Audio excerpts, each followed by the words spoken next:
Hello, Oakdale Dads. It's Dr. Stanton. Let me start as we wrap up the week here over the next 24 hours and the semester, just to say thank you. Thank you for pouring into your families, pouring into your children, and pouring into the school. Oakdale Academy is truly a better place for the impact that you as men, you as husbands, you as fathers are having to our community. And from a personal standpoint, I offer my thanks for all of those things, for your prayers, for your support, for everything that we do here.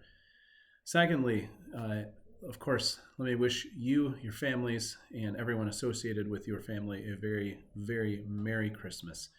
And that's where I want to spend just the few minutes today in making this next dad video, is to encourage you as you prepare for Christmas. Similar to what I told the students here at our Christmas chapel on this Wednesday, there's so many things that are vying for our time, so many things vying for our attention, especially it seems at the end of the year, and especially as it seems at Christmas. There's the rush that we need to get everything done. We need to get all those things in before Christmas. And there are important things to do. There are wonderful family traditions, I'm sure, that everyone has. And there are wonderful things that we do look forward to each and every Christmas. And I just want to encourage us to make the most of those important traditions, not just for the sake of doing them, but for the reason that they are perhaps the traditions in our families. And it might even be something I'd encourage each of us to look at.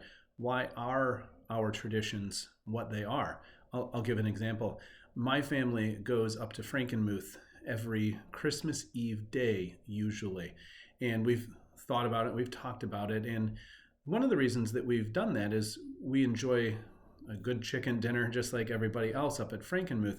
But because it's one of the few times that we're not all racing around trying to help out or make sure that a home-cooked meal is perfect in any way, it's just a time for us to get away.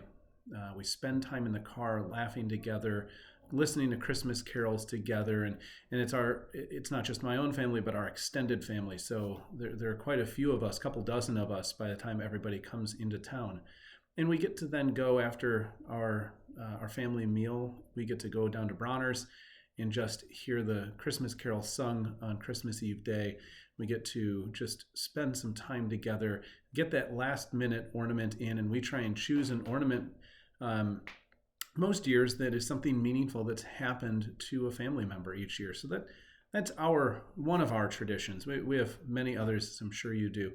And so as you think about whether it's a family tradition such as going up to Frankenmuth, or maybe it's opening one gift on Christmas Eve, maybe it's going to the late service at your church, ask you to perhaps consider just slowing down for a second, asking why that is such a great and important tradition, and kind of having a conversation with your family. This is why we do this, so that those wonderful traditions do get passed on and carried on to the next generation and generations. And then lastly, let me encourage us. It would be easy to forget in the busyness.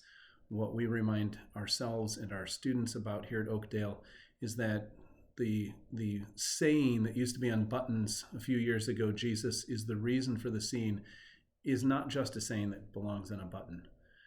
Jesus is the fulfillment of the prophecies of the Old Testament. He is the one who came to save us. It is the little baby born at Bethlehem and the wonder and the majesty just of that. But it points to the cross on Good Friday, and it points ultimately to the resurrection on Easter Sunday.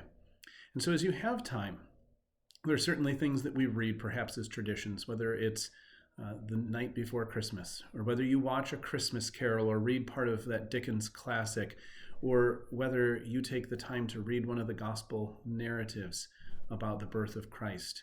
Remember, ultimately, our responsibility as dads is to point our children back to the Lord in all things that we do, most importantly by example. So as you go through the busyness, and as it would be easy to hop on your phone, hop on email, hop on something else about work, if you take time off, as I hope you do during Christmas, reflect on the wonder and the majesty of Jesus' birth and ultimately of his death and his resurrection for us. And make sure that all of your family knows that and that becomes the greatest Christmas present we can ever receive. As we end out this calendar year and look forward to a wonderful 2024, again, just wish each and every one of you a very Merry Christmas, a Happy New Year, and thank you so much for all that you do, not just for Oakdale, but much more importantly, for your children and for your families. Happy New Year and Merry Christmas.